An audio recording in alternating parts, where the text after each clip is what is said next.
La Secretaría de Cultura, a través del Instituto Nacional de Antropología e Historia, su Coordinación Nacional de Difusión y su Fonoteca, presentan el 17º Foro Internacional de Música Tradicional, de los vientos del presagio a los sones de resistencia, música, cantos y danzas de la conquista y los primeros años del México independiente.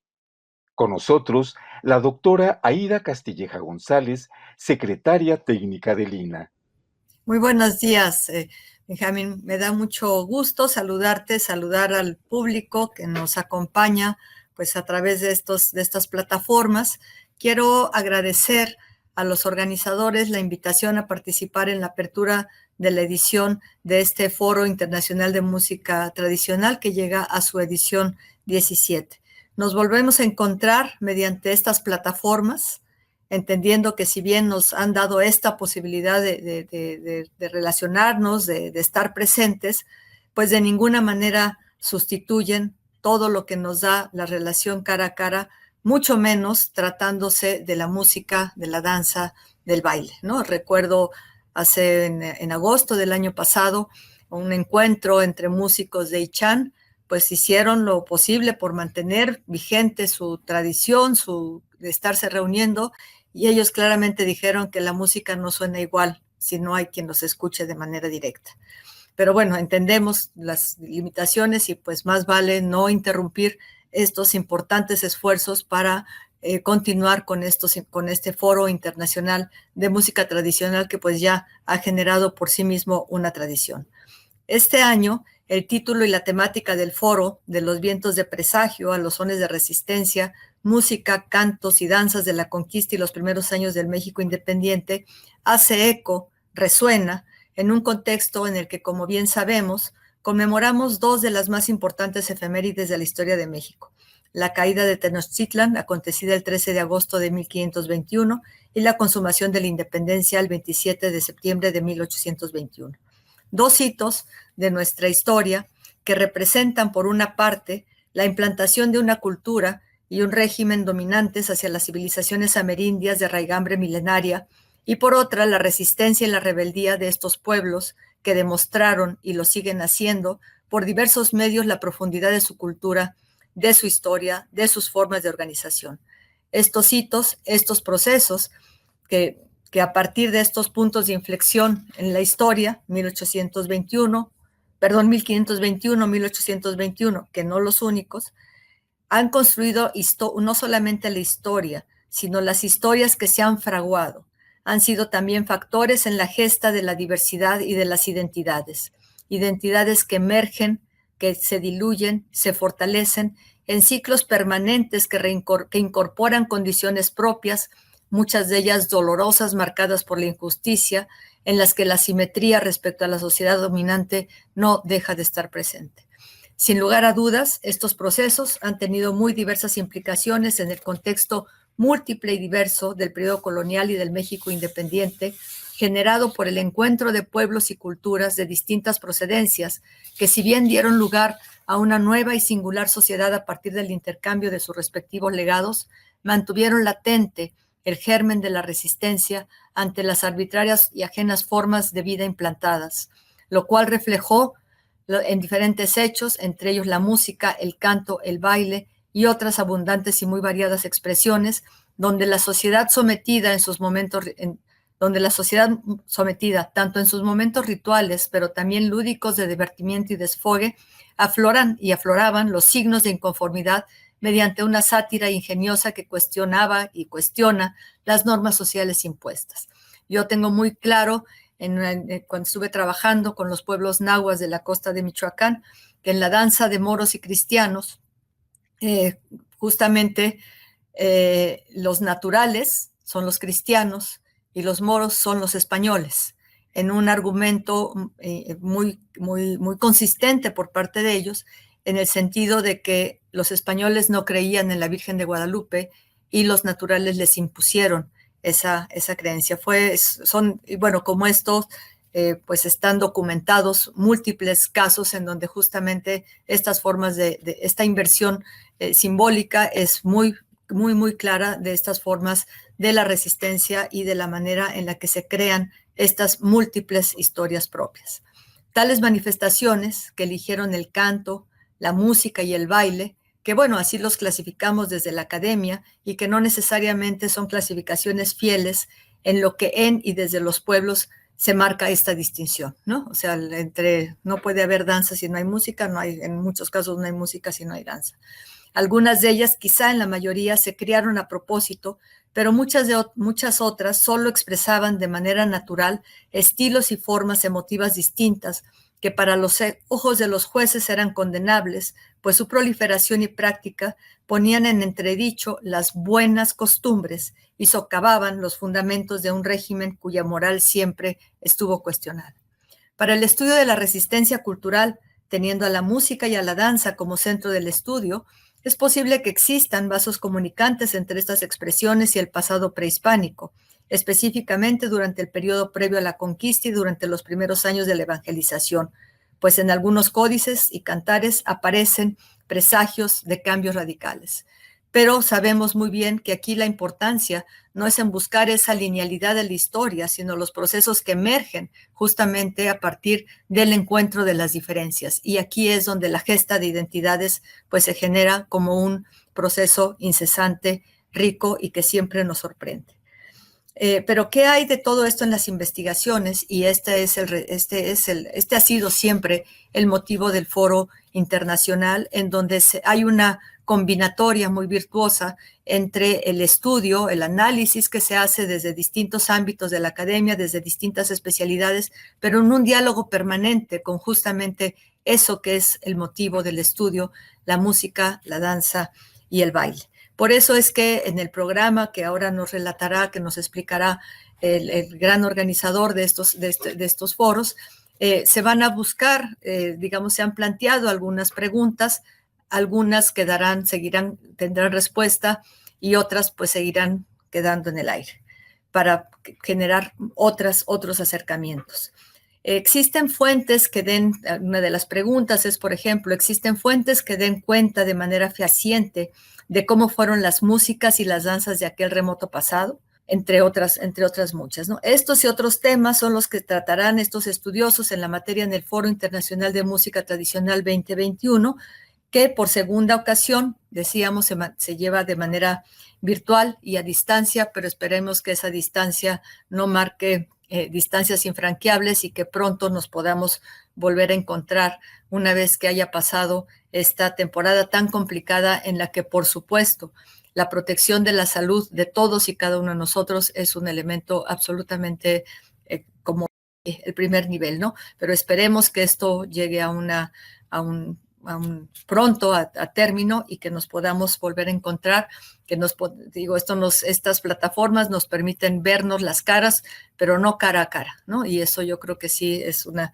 diferencia importante, ¿no? Pero deseamos realmente que esta posibilidad mantenga justamente la riqueza de las disertaciones, se mantenga el buen nivel de la discusión y nos mantengamos siempre atentos y abiertos a seguir conociendo y reconociéndonos en estas diferencias. Muchas gracias. Enhorabuena. Muchas gracias, Aida. Pues en realidad es muy cierto lo que dices.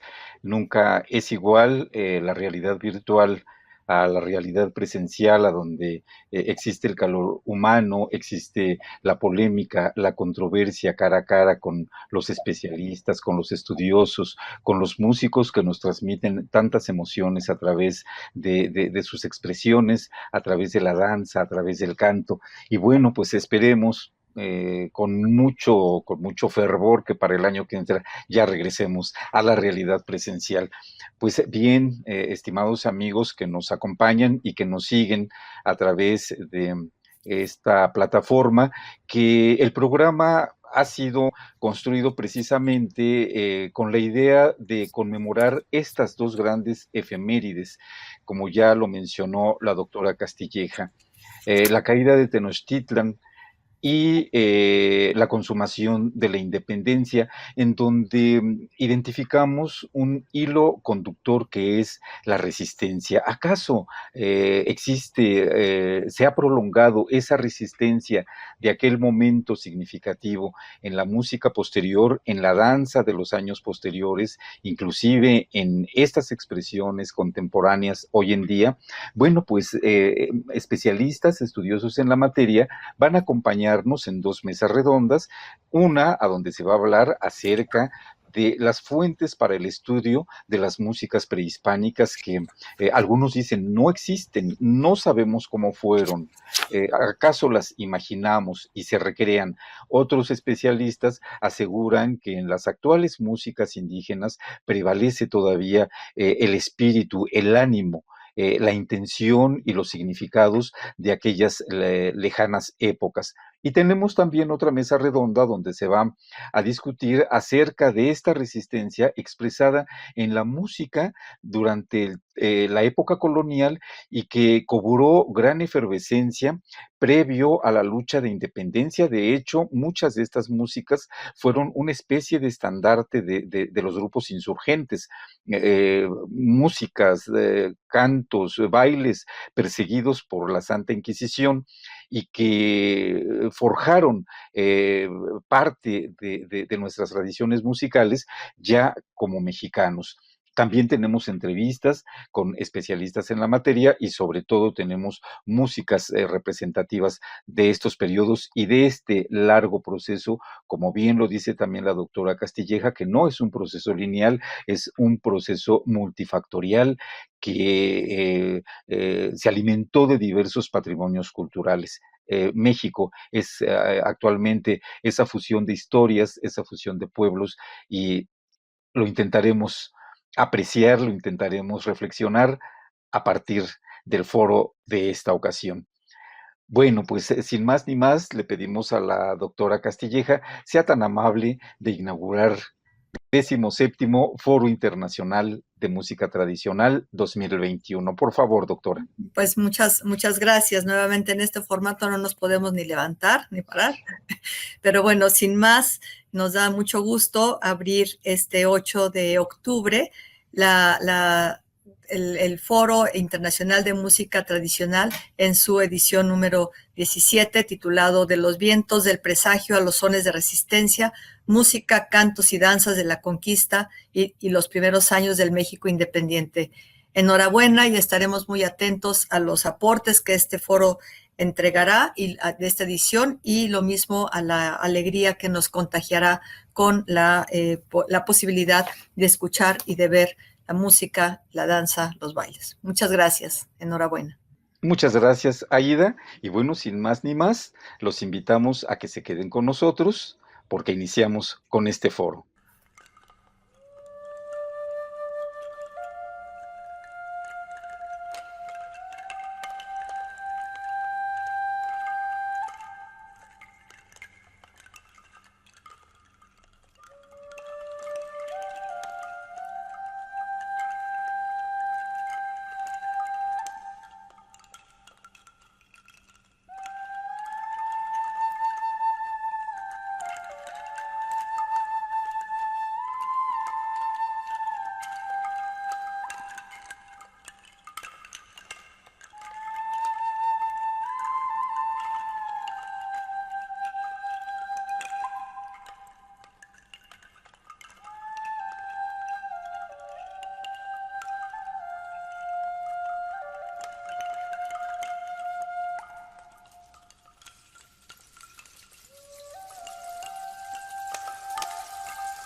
Continuamos en este 17º Foro Internacional de Música Tradicional, de los vientos del presagio a los sones de resistencia, música, cantos y danzas de la conquista y los primeros años del México independiente.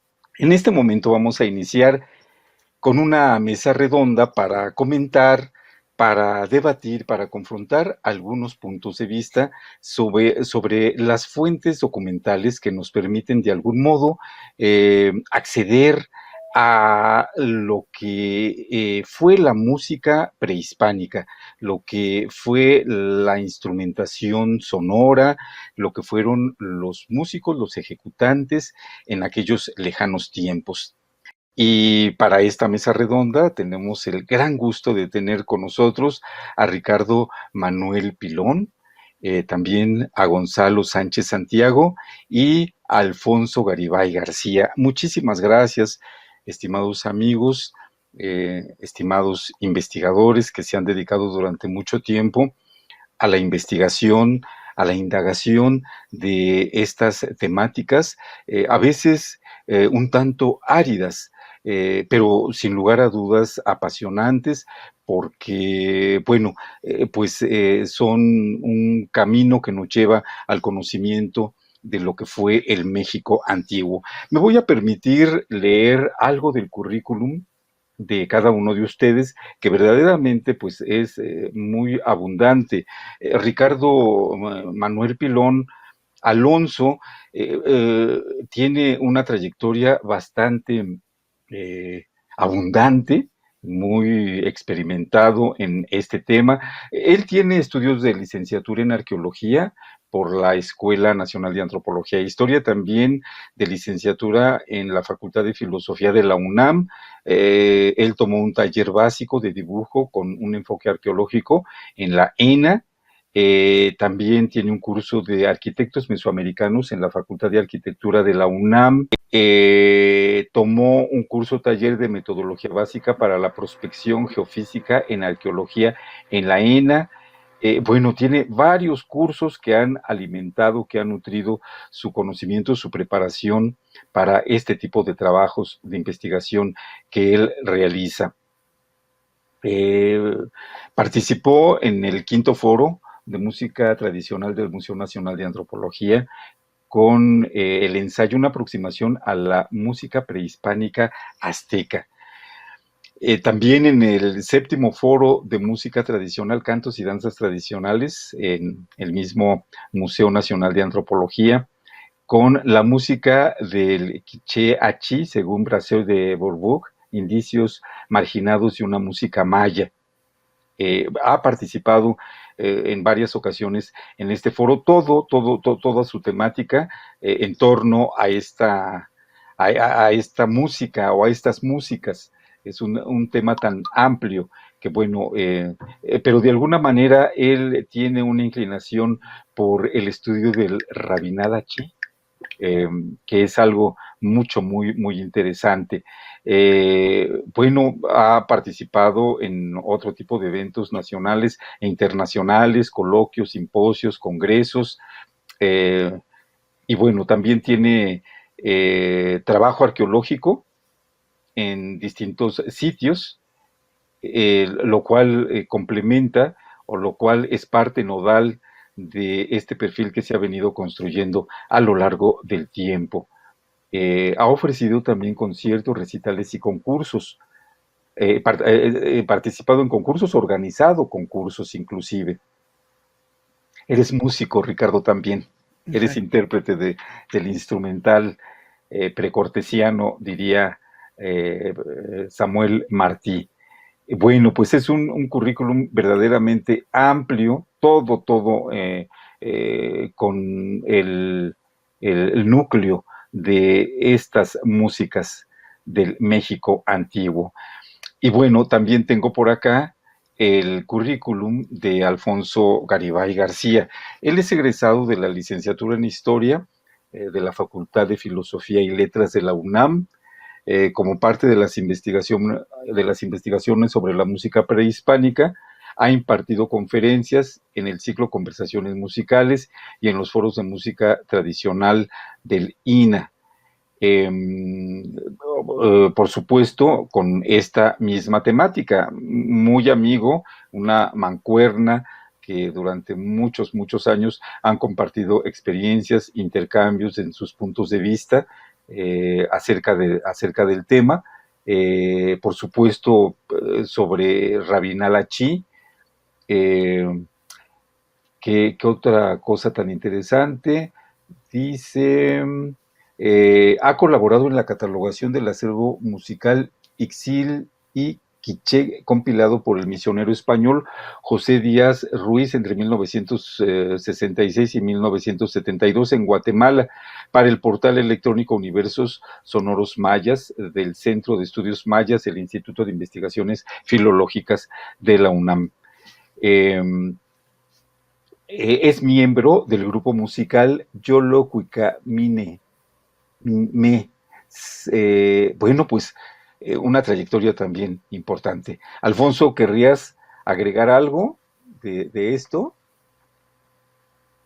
No, también es una reseña muy breve. Efectivamente, pues como tú le indicas, durante ya más de una década he compartido pues aquí con mi amigo Ricardo Pilón pues la investigación sobre la música prehispánica y pues hemos participado conjuntamente dentro de los foros. Iniciamos hablando sobre los instrumentos musicales prehispánicos y pues precisamente sobre la partitura del Rabinal Achí, que en materia personal es mi tema de tesis, investigación de tesis, al hablar sobre la historia de esta partitura desde su compilación en 1856 hasta la grabación de la misma hacia el 2011.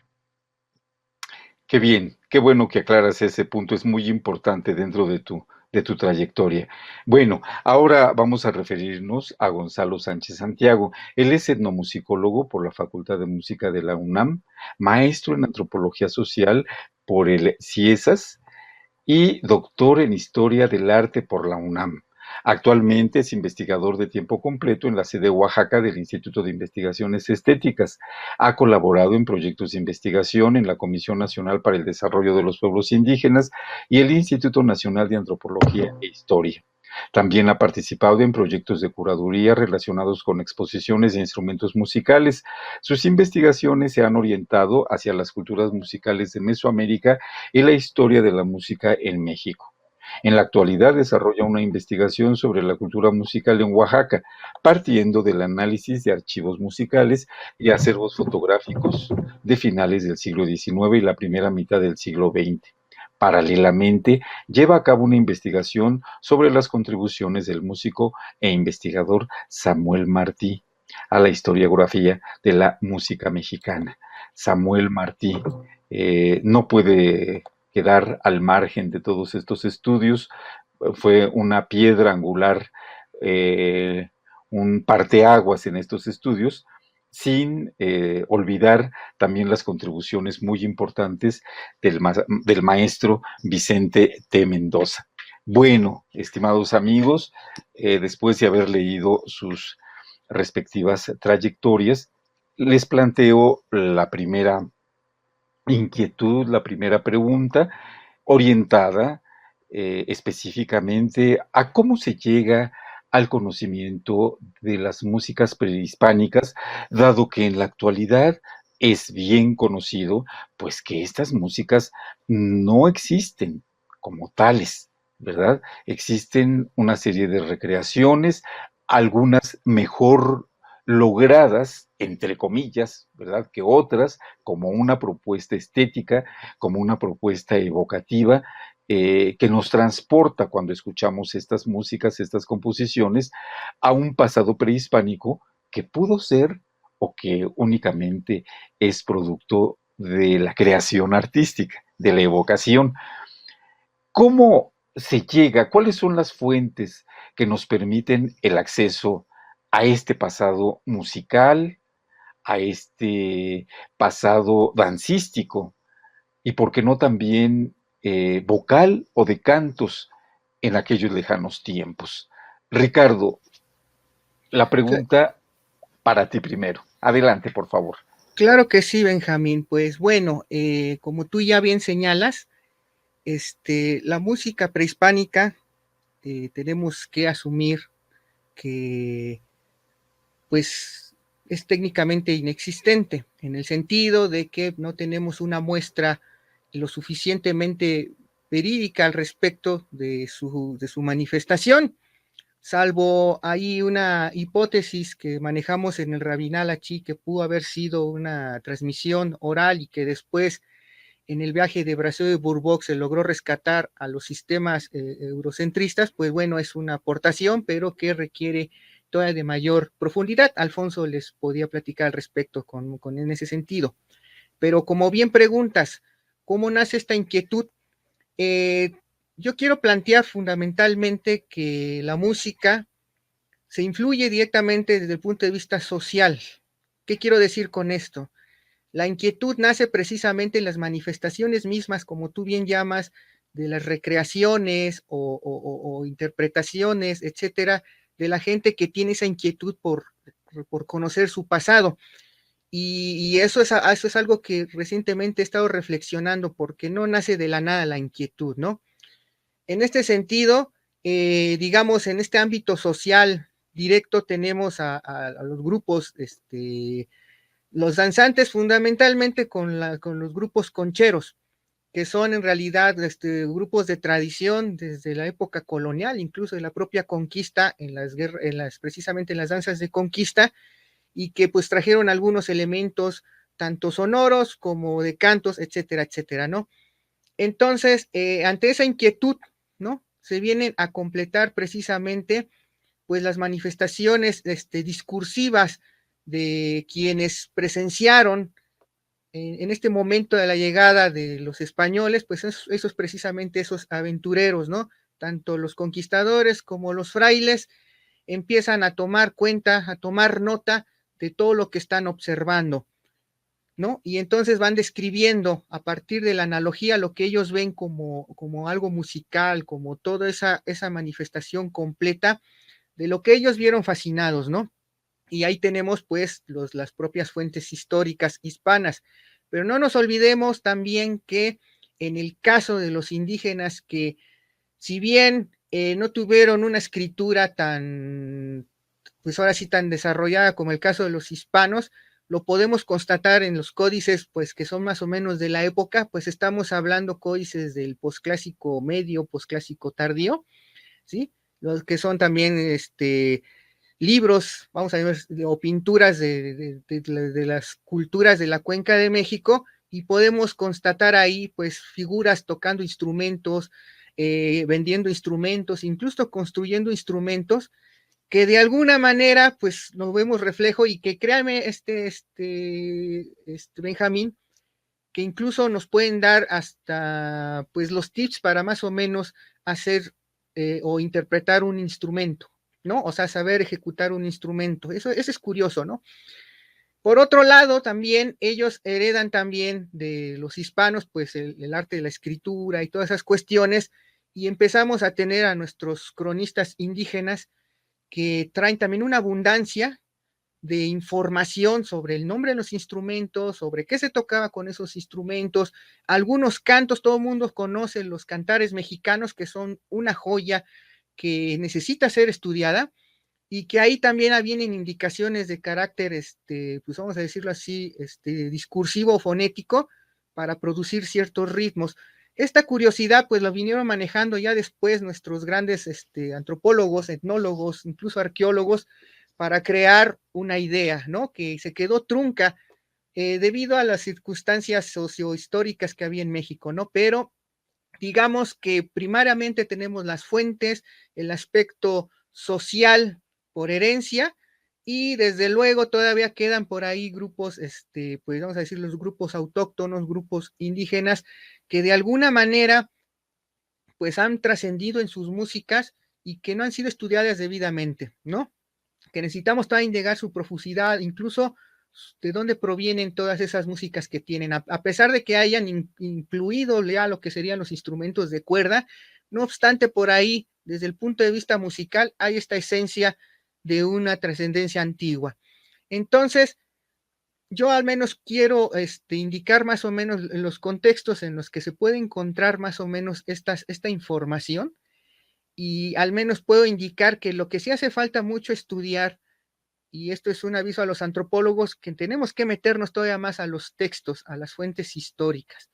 En la parte arqueológica, pues tenemos mucho material, este sería otro, ¿no? El haber encontrado instrumentos musicales, y que, digamos, en los periodos de los años 30 y 50, pues se generalizó toda la cuestión musical. Ahora necesitamos no solamente ir a cada una de esas culturas, sino que además es tratar de estudiarlos en su contexto y saber cómo funcionan esos instrumentos, ¿no?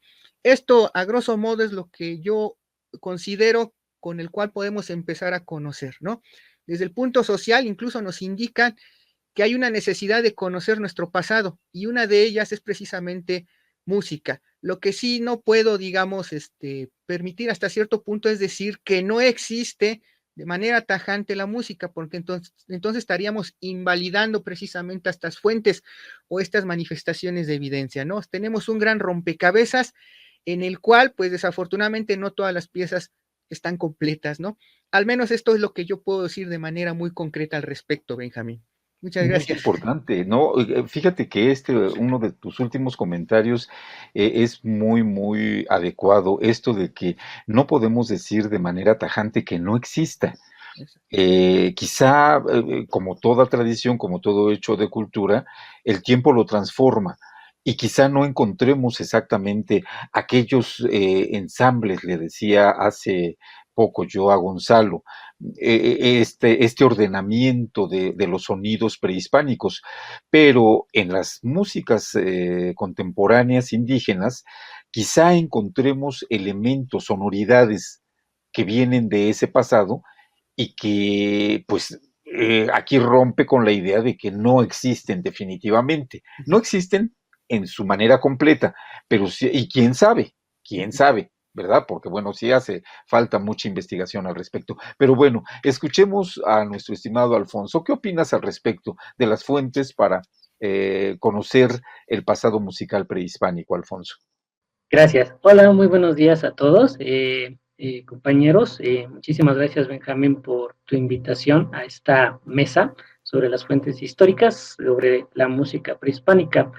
Pues bien, pues como ya lo ha señalado Ricardo, pues la importancia, digamos, él habló de una temporalidad que nos permitirá, pues, comprender este pasado musical. Pues él hablaba de lo que vendría siendo el periodo posclásico, que es lo más cercano que podemos comprender sobre la musicalidad de antigua, pues, de nuestras culturas, porque aunque los vestigios arqueológicos, pues, abundan, digamos, en todo nuestro territorio y son de siglos muy, muy anteriores, la ventaja que aquí tenemos es de que, por lo menos, de hace unos 500 años, pues el contacto que los españoles tuvieron con nuestras culturas, pues permitió, pues por lo menos, pues darnos un poco de la descripción de la música que sonaba en aquel tiempo, ¿no? Como si ahora sí se tratara de lo que es una fuente primaria.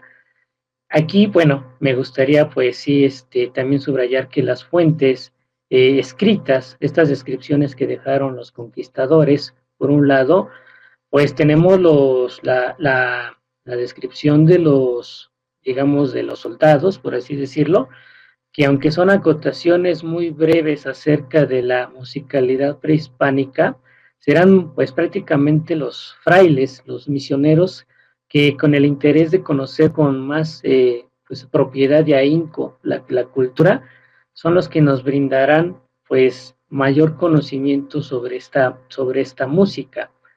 Gracias a ellos pues podemos saber los instrumentos, podemos conocer el nombre de ellos en sus lenguas originarias, y pues son un principio para poder pues adentrar a qué tipo de expresión musical se venía desarrollando en este periodo. Pero en mi opinión pues también es importante que comprender que yo, además de preguntarnos sobre la existencia de la música prehispánica, pues también yo señalaría que también este es un proceso que llama mi atención para poder analizar qué es lo que se ha venido diciendo sobre la música prehispánica.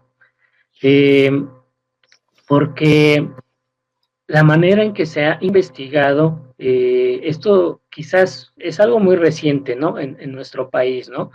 El nacimiento de la arqueomusicología está brindando, pues, sobre todo la importancia de los restos arqueológicos para presentarnos cuál era el instrumental antiguo, pero las ideas o digamos los primeros juicios que se mencionaban sobre la música son un poquito más antiguos, ¿no? Creo que con propiedad vendría siendo pues la obra de Clavijero en la historia antigua de México, cuando abarca, digamos, un apartado sobre la música. Desde ahí tenemos un juicio en el cual, pues, no le va muy bien al mundo musical antiguo, ¿no?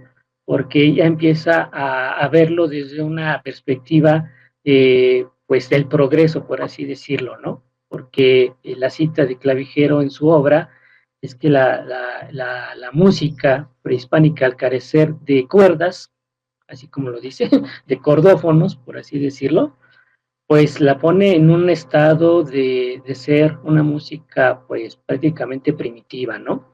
Y realmente pues esta idea se venía en materia internacional, por así decirlo, sí es algo que era muy común de mencionarlo hasta el siglo XIX, cuando la musicología, digamos, se empieza a estructurar con el interés, la primera musicología, ¿no? Que nace con el interés de ver la parte histórica sobre la música.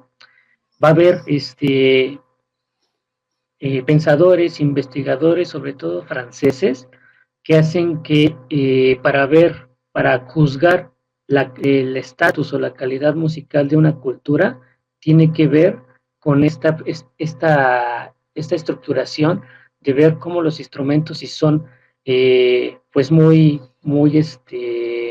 desarrollados, o si al menos tienen capacidades tímbricas, sonoras, pues ahora sí que desde el punto de vista europeo, ¿no? Prácticamente.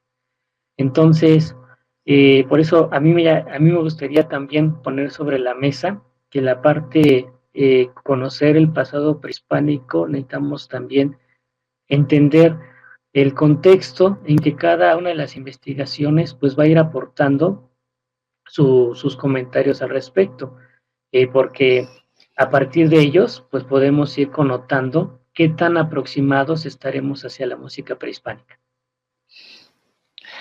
Muchas gracias, Alfonso. Muy interesantes también tus comentarios. Vamos a seguir sobre el hilo de esta conversación. Gonzalo, ¿eres tan amable de expresarnos tu punto de vista al respecto? Sí, gracias, Benjamín. Buenos días a los compañeros aquí en la mesa, Ricardo, Alfonso. Pues solamente complementar, ya han dado una pauta como para responder a esta inquietud que comenta Benjamín. Es importante tomar en cuenta que cuando nos aproximamos al fenómeno musical o la música en la época prehispánica, pues estamos hablando de una temporalidad bastante amplia, ¿no? Alfonso mencionaba hace un momento los beneficios que tiene, por ejemplo, si nos abocamos al estudio de la música en los siglos previos al contacto europeo, ¿no? Porque hay mucho más fuentes disponibles, pero también hay que tomar en cuenta que pues hay otras culturas mucho más antiguas, ¿no? En donde tendremos pues un poco más de limitantes, en cuanto a que a lo mejor, bueno, solamente tendremos sobre todo los vestigios materiales, ¿no? Para poder acercarnos. En este sentido, bueno, y a partir de la experiencia que he tenido con la investigación de los instrumentos musicales prehispánicos, quiero enfatizar que sí es importante hacer, como hace años ya lo mencionaba, una de las pioneras de la arqueomusicología, Ellen Hickman, que era hacer una caracterización de los instrumentos musicales, es decir, de aquellos hallazgos de instrumentos que se encuentran en los contextos arqueológicos, es decir, tratar de ser lo más detallado, lo más completo en cuanto al registro, para tener un bagaje ahí de información que nos permita dar cuenta de justamente de la caracterización de este instrumental, ¿no? Aquí hay que tomar en cuenta que, bueno, ahora las discusiones que se generan justamente en el ámbito de la arqueomusicología es ya no valorar esos instrumentos, ya no juzgarlos desde un punto de vista desde la música occidental, europea, ¿no? Sino ahora, pues bueno, los nuevos paradigmas, sobre todo a partir de la etnomusicología, pues nos permite ser más, más amplios en cuanto a la manera en cómo observamos el fenómeno musical, el fenómeno sonoro, es decir, no valorar los instrumentos musicales solamente en cuanto a su cercanía o su lejanía con el sistema musical occidental, ¿no? Sino ser mucho más amplio en este sentido, ¿no? Y esta caracterización de instrumentos nos va a dar la pauta, si bien no para conocer a detalle cómo se estructuraba el material sonoro, o sea, qué melodías se ejecutaban con este tipo de instrumentos, sí nos va a dar la pauta para, por lo menos, tener una idea de, por ejemplo, las texturas sonoras que se podrían lograr con estos instrumentos, ¿no? Entonces, pensando, por ejemplo, en culturas musicales muy antiguas, pienso, por ejemplo, el preclásico, ¿no? Estamos muy atrás en el tiempo. Pues bueno, creo que ya es un primer paso bastante pertinente, ¿no? Para empezar a conocer a estas culturas musicales.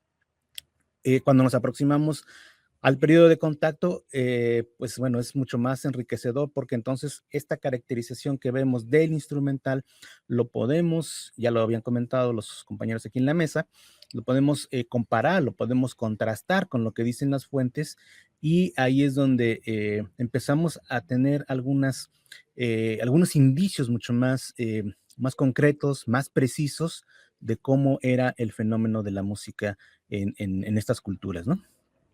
Pues hasta aquí dejo este comentario. Muchas gracias, Gonzalo. Sí, efectivamente tienen toda la razón. Cuando hace uno referencia al pasado musical prehispánico, es todo un inmenso océano de temporalidad, de culturas, de trayectorias civilizatorias o humanas. Y no pensemos solamente en los teponastres, en los huehues, en todos estos em, instrumentos que de alguna manera están cercanos a esta época en que estamos viviendo, porque algunos estudios los preponderaron, porque eran mencionados por las crónicas de los primeros evangelizadores, y congelemos un tiempo tan remoto y tan diverso en un momento solamente.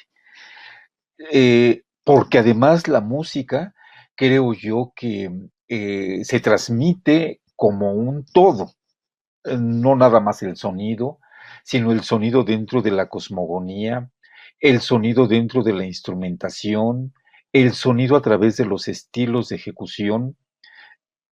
Eh, Esto me trae a la memoria los cantos chamánicos. Los cantos chamánicos de muchos pueblos del noroccidente de México. El chamanismo, como ustedes saben, es una tradición muy antigua, y sobrevive en la actualidad, sobrevive. Entonces, también recuerdo en una ocasión la maestra precursora de la fonoteca de Lina, la maestra Irene Vázquez Valle, me platicaba en una ocasión que fuimos a un festival de la Huasteca. Me estaba diciendo, fíjate cómo interpretan los tríos de son huasteco mestizos y los indígenas. ¿Notas las diferencias? Y pues la verdad, esto me lo dijo hace como 24 años, en aquellos ayeres, pues yo la verdad no entendía de esas sutilezas todavía. Y me decía, me asombró su observación, me decía, fíjate cómo rasguean la guitarra los mestizos y ve cómo la ejecutan los indígenas. Los indígenas casi golpean las cuerdas como si fuera un instrumento de percusión. Ahí me dio a entender, lo platicábamos después, que probablemente era un rasgo de el tañido de tambores en la época prehispánica y que era un gesto que había trascendido con el tiempo. A mí me dejó muchas reflexiones eso y a partir de entonces como que despertó mucho mi curiosidad por observar la gestualidad entre mestizos e indígenas.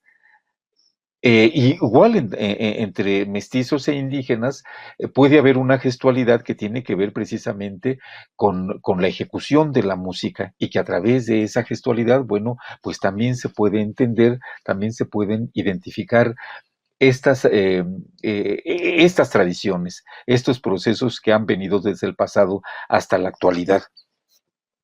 Ahora, hablando de esta inmensidad de tiempos en el pasado, a mí me interesa mucho por la temática de este foro que estamos conmemorando lo que se ha dado en llamar por la cultura oficial durante muchos años la caída de Tenochtitlan. Y bueno, indiscutiblemente los conquistadores eh, dominaron con las armas, pero ¿qué tanto dominaron con la cultura? Recordemos que muchos pueblos sometidos y no tan sometidos como los coras, como los huicholes, como los purépechas, ocultaban sus dioses, sus creencias en las nuevas formas traídas por los españoles, como el famoso arte tequetqui, ¿no? Esto de que en los altares de las iglesias estaba el santo patrón cristiano, pero con cierta simbología prehispánica, dado que se dice que ellos cuando iban a los oficios religiosos católicos, pues en realidad iban a hacer oficios a sus antiguas deidades. Esto pasaría igual con la música, supongo. Y esto probablemente aún prevalezca oculto en los intersticios de las texturas musicales, como decía Gonzalo, en estos entramados musicales. ¿Es posible esto detectar en las músicas actuales? ¿Ustedes qué piensan? En las músicas indígenas contemporáneas. Empezamos ahora por Gonzalo. Sí, gracias, Benjamín. Esto que planteas es da la pauta para hacer una reflexión interesante en el sentido de que en el siglo XVI, justamente en esos años, en esta fecha que se conmemora ahora, eh, pues sí, un encuentro cultural, ¿no? No podemos negar el impacto de de la violencia tal como se ejerció, pero haciendo una revisión de justamente lo que mencionaba Alfonso, ¿no? De estas fuentes que emergen en ese momento, a partir de ese momento, ya sea desde la perspectiva de los europeos, ya sea los soldados, ya sea los frailes, misioneros, etcétera, como de las mismas voces indígenas que empezaron a escribir ya sus documentos.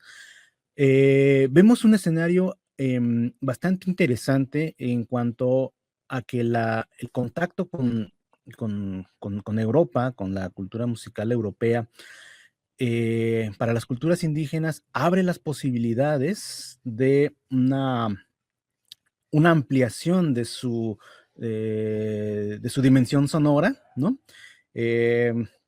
yo he hecho algunas investigaciones en vocabularios justamente del siglo XVI, un poco con la idea de ver qué tanto de ese instrumental de tradición mesoamericana se ve reflejado en esas fuentes. Y lo interesante del ejercicio es que efectivamente sí vamos a encontrar referencias a instrumentos que encontramos en el registro arqueológico, pero lo interesante también que surge de estas pesquisas es que en tales fuentes vamos a ver una fuerte presencia de instrumentos ya de tradición europea que ya están integrados plenamente a la cultura musical indígena del siglo XVI, ¿no? Tenemos el ejemplo de, bueno, todos los instrumentos cordófonos, ¿no? Abren una posibilidad bastante amplia, ¿no? de expresión. Y bueno, tú lo comentabas, Benjamín, ¿no? Lo que observaste, por ejemplo, en el caso de la Huasteca, lo podemos ver en otras comunidades. Como me refiero en el caso de instrumentos musicales, cómo estos se van a integrar y van a formar parte ahora de la cultura musical indígena ya en el periodo virreinal. Y por otra parte, las autoridades virreinales, ¿no? En particular las eclesiásticas, de alguna manera también fueron flexibles en cuanto a permitir el uso de instrumentos, ¿no? Ya lo mencionaste en su momento, por ejemplo, los teponaztlis, huehues y otro tipo de instrumentos, pues fueron permitidos, ¿no? O sea, fue una especie de negociación, ¿no? De ambas partes, ¿no? Como para dar esta continuidad. Desde luego los frailes en ese momento vieron que la música era un canal muy importante para todas estas culturas, y entonces a través de la música también ellos la utilizaron como medio de evangelización. Ya mencionaba Ricardo el caso de los cantares mexicanos, que es bien interesante, ¿no? Vemos justamente eso, o sea, la motivación de los evangelizadores, ¿no? Por transmitir una nueva religión, y cómo desde la perspectiva indígena también se van adecuando, ¿no? Muy apasionante, Gonzalo. Ricardo, continuamos contigo. Entonces podríamos hablar que a través de la música indígena contemporánea podría prevalecer la resistencia de la conquista, la resistencia cultural, obviamente. Claro que sí. De hecho, esto es muy interesante. Lo que ha planteado nuestro buen amigo Gonzalo tiene que ver precisamente que sí hemos dejado un poco marginado lo que se ha producido después, ya en el periodo, después de la conquista y ya en el periodo colonial. Se abandonó por mucho tiempo el estudio de la colonia y de todo lo que se expresó en ese tiempo. Gonzalo mencionaba que de alguna u otra manera, así como cuando los indígenas guardaban sus esculturas de sus deidades o las mezclaban en el ámbito religioso, así también la música. Voy a poner un ejemplo en el sentido, o mencionar un ejemplo, mejor dicho, en el sentido de que, por ejemplo, uno de los supervivientes, al menos ya en el periodo colonial, de tendencia prehispánica o de origen indígena, es el tocotín. El tocotín es una expresión precisamente, o la nomenclatura del sonar del tambor y del huehue. Tocotín, tiki tiki, todo eso, de ahí viene toda esta cuestión. Estas nomenclaturas las vemos señaladas en los cantares mexicanos, en los manuscritos. Y para saber más o menos cómo era su música, fíjate, esto es también muy interesante, porque tiene que ver incluso en el uso del lenguaje, ¿no? Tú sabes muy bien que en los indígenas el uso del lenguaje es fundamental. De hecho, no podemos hablar nada más de danzas, como hoy nada más quieren reducirlo, sino era canto, danza y toda una parafernalia que pues hablaba de toda una cuestión consagrada a las deidades, a la comunidad en general. Y eso se fue heredando, y eso fue lo que nos podemos decir que se trasladó en la resistencia indígena. Tenemos, por ejemplo, un tocotín de 1640, fíjate, del siglo XVII, que empieza a salir mexicanos, bailar tocotín, que al son de Villena teinéis en cenit. Fíjate, tan solo esta expresión en verso está haciendo una construcción melódica y cuenta que este canto se cantaba así como te lo estoy mencionando y aparte se tocaban las sonajas, ¿no? Y nada más lo tocaban dos personas, los que cantaban iban tocando las sonajas y al mismo tiempo danzaban. Esta digamos, evidencia, por llamarlo así, perduró ahí en las crónicas. Y a nosotros nos corresponde como antropólogos, arqueólogos, etnólogos, etcétera, es reconstruir eso, porque es una aproximación. Yo creo que tenemos que quedarnos con aproximación. Ya no es una música concreta y directa, sino es una aproximación que se mezcló con los elementos que extrajeron.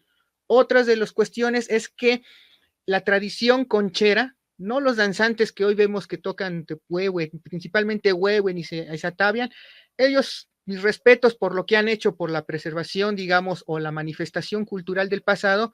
Sin embargo, los que tienen, digamos, una tradición directa, por llamarlo así, son las tradiciones concheras. Tú mismo cuando has hecho los foros internacional, es importante cuando llevaste una vez un grupo de concheros que a mí me fascinó, como no tienes idea, menciona, yo observé lo mismo que te contaron con estas danzas. Igual, ellos tocan las mandolinas o las guitarras en estos casos como si estuvieran percutiendo, más que rasgando el instrumento de cuerda. Estos fenómenos incluso lo podemos constatar con los tipos de ritmos que se interpretan. Si acaso los cantares concheros tienen este vestigio de los grupos antiguos que después adaptaron a la cuestión religiosa cristiana. Entonces, insisto, hemos relegado mucho eso por cuestiones de prejuicio. Creo que ya lo había mencionado nuestro buen amigo Alfonso. Prejuiciamos inmediatamente con el tal de hacer caber pues este fenómeno a los moldes occidentales europeos. Gonzalo tiene razón en este sentido. Tenemos que buscar otras maneras, ¿no? Pluralizar la investigación de las distintas culturas y manifestaciones a lo largo del tiempo. Entonces, estos ejemplos que planteo existen. En el caso de los concheros se siguen traspasando generación en generación, pero no se les ha hecho caso pertinente. Y yo creo que ahí estamos cometiendo un error. Y entonces, si integramos esta cuestión, podemos por lo menos tener una aproximación de esa música, ¿no? Otra, por ejemplo, la cuestión oral, mi buen Benjamín, acuérdate que nosotros participamos respecto al Rabinalachi. Rabinalachi es una tradición precisamente de una obra teatral, bueno, así les llaman ellos, yo quiero pensar que más bien era una obra sagrada, en los cuales se pasó de tradición en tradición, y no nada más el texto, sino también la tradición musical. Como tú bien ya señalaste, resulta que se fueron transformando los instrumentos o se redujeron, y nada más tenemos, por ejemplo, sobrevive el tún, o en este caso que es un teponazli, así se dice en el idioma, y reemplazaron los instrumentos de aliento por trompetas, ¿no? Sin embargo, cuando tuvimos la experiencia de hacer la grabación, de estudiarla a profusión, hicimos una interpretación con instrumentos aproximados a la temporalidad, pues nos resulta una música pues totalmente nueva, ¿no? Y bueno, no, a lo mejor haría falta como que apreciarlo un poquito más, pero sí podemos tener como que esa idea prehispánica. Y en este sentido, sí podemos tener esa aproximación. Yo creo que esto es lo que hay que tener como noción, ¿no? Una aproximación a la música prehispánica. Desafortunadamente ya no completa, no podemos decir hay músicas prehispánicas, sino decir hay estas evidencias y nos aproximamos a ella. Entonces, si te das cuenta, lo que te he planteado, pues tiene que ver con una gran tradición. Me recuerda, por ejemplo, en los anales de Cuautitlán, por ejemplo, cuando dice que estaba todo briago Quetzalcóatl, que empezó a cantar. Y muchos a veces cuando le está leyendo el texto en náhuatl, despreciamos todo lo que dice, porque luego hay palabras que no tienen sin sentido. Pero a mí me llamó la atención porque ahí podemos estudiar, por ejemplo, la estructura del melos o la melodía de los indígenas. Él dice en una frase así sin sentido, ainya, inya, inye, an, ¿no? Que es precisamente el tarareo, como nosotros lo llamaríamos, después del canto. Esa es una estructura melódica. Y eso también lo podemos encontrar en los cantares mexicanos, ¿no? Por ejemplo, hay expresiones que termina la expresión poética y de repente hay una serie de indicaciones fonéticas que aluden al ritmo como a la melodía. Entonces, sí podemos reconstruirlo para aproximarnos, pero ya rescatar una música completa, yo creo que ahí están los límites, como podemos decir en este sentido, ¿no? Pero al menos esto es lo que todavía falta por estudiar y que ahí están las fuentes. Las fuentes nos pueden dar todavía mucho más, pero hay que saber apreciar los límites que tienen, ¿no? Incluso las manifestaciones de carácter étnica o la etnología es lo que nos va a permitir todavía trasladar o traspasar más fronteras, ¿no? Que no nos quedemos nada más en lo puramente instrumental, porque los instrumentos se ven muy bonitos en las repisas, pero necesitamos manipularlos, utilizarlos, registrarlos, todas esas cuestiones que después nos permite, si no hacer una música como tal, sí tener una aproximación. Esto al menos es lo que yo podría aportar o decir al respecto, Benjamín. No sé qué te parece este asunto. No, excelente, ¿no? Bueno, todos los comentarios de ustedes hablan de todas estas reflexiones, conocimiento que tienen ustedes, pero yo creo que los procesos de conocimiento, si no van acompañados de una gran intuición, de una gran reflexión, pues se quedan como una especie de conocimientos un tanto mecánicos, que reproducen eh, prototipos, situaciones que mitifican en un sentido de obnubilar un, un tema que da más a la reflexión.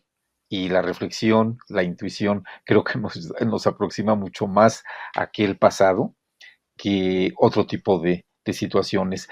Alfonso, con respecto al Rabinalachi, que es uno de los temas que ustedes han trabajado muchísimo, quisieras platicarnos de qué se trata. Mucha de la gente que nos acompañará en este foro, nos está acompañando en este foro, eh, pues realmente no conoce mucho de estos documentos del pasado, aún presentes. ¿De qué trata el Rabinalachi? ¿Cuándo se escribió? Como dice Alfonso, es una representación teatral. Era, el teatro, se le puede calificar a este tipo de representaciones, a este tipo de ceremoniales como representaciones teatrales. ¿Qué nos puedes platicar al respecto, Alfonso? Bueno. Sí, te escuchamos. Sí, cómo no, Benjamín, pues mira, efectivamente, como dicen Ricardo y Gonzalo, pues el Rabinalachi lo conocemos primeramente como una obra textual, considerada como una obra teatral de origen prehispánico. La obra en sí, desde que fue compilada por iniciativa de Bracer de Borbó, cuando fue párroco del pueblo de San Pablo Rabinal en Guatemala, y con sus ayudantes indígenas rabinaleños, él publicará la obra pues en 1862 en París. Será prácticamente, la obra tendrá mucho mayor difusión a lo largo del siglo XX, y yo creo que a mitad del siglo XX es cuando empieza a ser difundida. Sí, mira, la obra, como tú lo mencionabas con la pregunta anterior, pues es interesante y sería un ejemplo muy importante de hablar de esta, pues como tú dices, resistencia o permanencia, mejor dicho, sobre la antigua tradición musical del periodo prehispánico.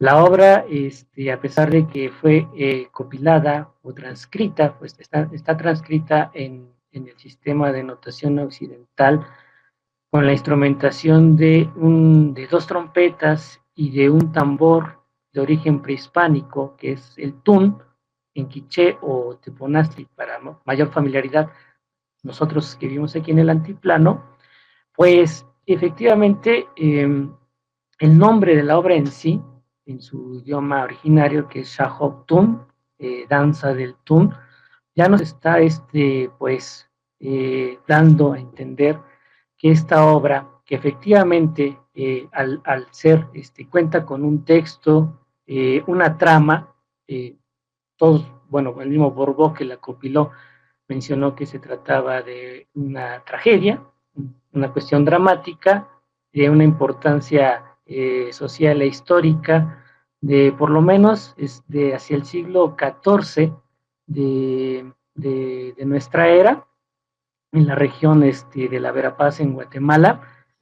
Lo que llama mucho la importancia y la atención de la obra es pues el ritmo. Yo creo que sí, a pesar de que la notación o la mesura, aunque está asignado que las dos lengüetas del tom correspondan a una, si no mal recuerdo, a un mi y a un la, lo importante no es tanto que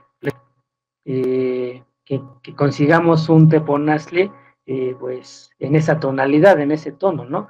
Aquí lo más práctico, lo más sencillo es como la distinción de dos sonidos, agudo y grave, pues con eso sencillamente, pues el ritmo que permea en la obra nos da una proximidad sonora pues muy valiosa, que a pesar de que no tuvo relevancia cuando Borbó la llevó a París y la presentó pues a un músico importante de su época, François Guevara, un teórico que andaba pues en inquietudes musicológicas sobre la música griega y romana, pues la partitura del Rabinal ahora sí que pasó de paso, ¿no? Prácticamente. Pero esta obra será, bueno, pues conocerla, sería muy importante que llegue la oportunidad de poderla interpretar con el drama en sí, como todo, como la representación que en 1856 Borbó y el pueblo de Rabinal llevó a cabo, sería un muy buen ejemplo de poder comprender esta aproximación sonora y antigua. También a mí me llama un poco la atención de que es importante también esta cuestión de la permanencia y la resistencia, pues también tiene que ver con cuestiones geográficas, Benjamín.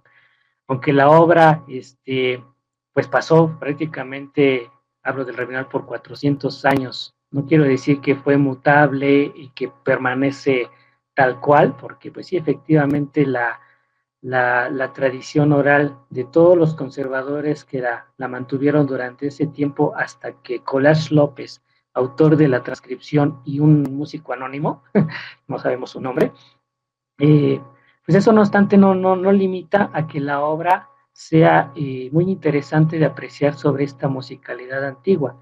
Y hablo regional, Benjamín, porque la zona sureste de nuestro país, pues también me viene a la mente, por ejemplo, el título que se asienta en los cantares de Tzilbalché, unos cantares en los cuales, pues, al menos el documento está datado hacia 1742.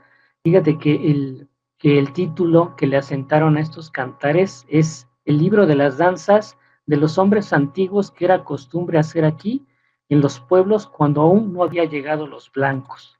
O sea, esto hace pensar o nos hace meditar que efectivamente la resistencia que desde la colonización española hacia las manifestaciones musicales indígenas, pues ellos siguieron hallando por todos los medios la conservación de esa música. Recordemos de que, pues desgraciadamente, cuando llega el reinado de Felipe II, hay una censura muy tremenda hacia las músicas indígenas, que pues realmente es una lástima que haya acontecido esa situación, porque los misioneros en un principio, como decían mis compañeros, al hacerse de la música como una importante herramienta de evangelización, de aculturación, y los indígenas con una gran capacidad de aprendizaje,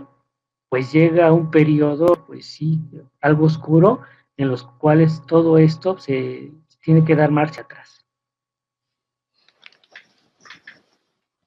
Muchas gracias, Alfonso. Muchas gracias. Bueno, pues ya estamos casi por concluir esta conversación. Tenemos un minuto para cada quien, para algunas palabras concluyentes o reflexivas. Adelante, por favor, Ricardo, tu micrófono. Ahí está. Sí. Bueno, sí me escuchan. Bueno, lo único que tengo que decir al respecto es que se tiene que investigar más. Y en respecto a la propia música, la música al final no se categoriza ni se estructura, simplemente se manifiesta desde muy antiguo y es un carácter social. Entonces hay que también hacer nosotros como antropólogos, arqueólogos, etnólogos, no solamente ver al otro como objeto, sino más bien hay que integrarlos para que este estudio se complemente. La arqueomusicología, el cual intento yo nadar, tiene que volver a plantear sus teorías y su metodología, porque en este momento siento que se están estancando en un lugar, ¿no? Y digo esta participación social porque no hace tiempo me hicieron este instrumento, ¿sí? Son artesanos comunes que, dadas las instrucciones que le dábamos nosotros como arqueólogos, lograron hacer esta réplica, ¿no? Y no hay mejor reconocimiento y no hay mejor acercamiento e interés por las culturas, y ahorita que estamos hablando de los 500 años, es precisamente integrar de nuevo a la sociedad a nuestro quehacer. Entonces, la música es una de ellas que nos puede conectar. Y en este sentido, pues yo me despido precisamente invitándolos a seguir participando de la música, independientemente si es recreada o si viene de una gran tradición. Nosotros tenemos que avanzar para preservar y darle pues ímpetu a nuestra cultura que nos hace mucha falta, ¿no? Eso es todo lo que puedo decir. Muchas gracias, Benjamín. Gracias a ti, Ricardo. Alfonso, por favor, un minuto. Sí, como no, Benjamín, pues también hago hincapié pues en materia de el conocimiento hacia nuestra música antigua, pues sí también hacer reflexiones sobre el proceso de cómo lo hemos comprendido. No nada más también esta característica en que solo tenemos las fuentes, eh, porque a fin de cuentas, pues en el común de nuestra sociedad, pues qué más quisiéramos tener un ejemplo, ¿no? Finalmente, ¿no? De cómo sonaba una música por lo menos, ¿no? Pero en los procesos culturales de nuestra historia, pues también podemos hallar muy buenos tesoros respecto a que también hubo, voy a decirlo así, como un sincretismo, en los que también, pues, nos falta también conocer las aportaciones que ha hecho esta tradición hacia el mundo musical, pues, internacional, ¿no? Eh, Desde el periodo colonial, ¿no? O sea, ahí tenemos maestros de capilla que pues llegaron a emplear algunos ritmos, cantos de origen indígena en las obras musicales, ¿no? Que ellos compusieron. Entonces, pues sí, estamos en estos 500 años, pues es muy importante que pues la música no quede pues como un simple adorno, al contrario, recuerden ustedes, es muy importante en cuestión de la identidad. Recuerdo mucho, por ejemplo, un extracto de los cantares mexicanos en los que dicen algo muy, muy valioso, ¿no? Que dice que la música funda ciudades, ¿no? Entonces, en ese aspecto, pues, qué mejor acercarnos y hacer partícipes de manera social que las investigaciones y todas las expresiones, pues ya se conjunten para llegar a nuevas aportaciones. Gracias. Gracias a ti. Gonzalo, por favor. Sí, gracias. Pues solamente comentar, agregar ahí lo que ya mencionaron aquí en la mesa. Hoy en día, pues la tecnología nos permite hacer una documentación más puntual, más precisa de todo ese instrumental que vemos en museos, en colecciones. Ricardo ya lo mencionaba, ¿no? Hacer unos replanteamientos en torno a la disciplina de la arqueomusicología, ¿no? O de este campo disciplinario. Verlo como un proceso, ¿no? O sea, la música es algo que va cambiando a lo largo del tiempo. tomar muy en cuenta las fuentes etnográficas que a lo mejor no han sido tan valoradas en su justa dimensión, ¿no? Porque yo creo que ahí sí vamos a encontrar información bastante importante, relevante, que nos puede dar todavía aún más pistas, ¿no? Para tener esta aproximación a las sonoridades prehispánicas, ¿no? Pienso también que retomando ideas, por ejemplo, de López Austin, ¿no? No perder de vista que la música en sus orígenes pues tiene un sentido religioso, ¿no? Esta misma connotación la observamos en las expresiones contemporáneas, ¿no? Y también nos va a dar una pauta para ver, por ejemplo, cómo, si bien no a detalle, pero por lo menos tener una idea de cómo se integraban las expresiones musicales, ¿no? Pensando, por ejemplo, en esta idea de los supuestos complementarios, que es una idea bastante recurrente en las expresiones musicales indígenas, ¿no? De instrumentos que se contraponen, ¿no? Por ejemplo, un instrumento de viento se contrapone con un instrumento de percusión, un caparazón de tortuga. Esta idea sigue todavía vigente, ¿no? Como se ve en este fonograma que hizo Roberto Campos hace poco tiempo sobre la música de los Guaves. Entonces, bueno, hasta aquí dejo mi comentario y muchas gracias por la invitación. Muchísimas gracias a ustedes, Ricardo, Alfonso, Gonzalo, en esta mesa en donde se comentaron las fuentes de conocimiento para la música, el canto, la danza, la teatralidad, el ceremonial, la ritualidad del mundo prehispánico.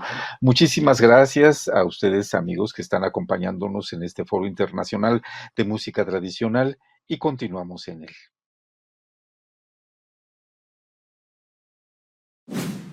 Gobierno de México.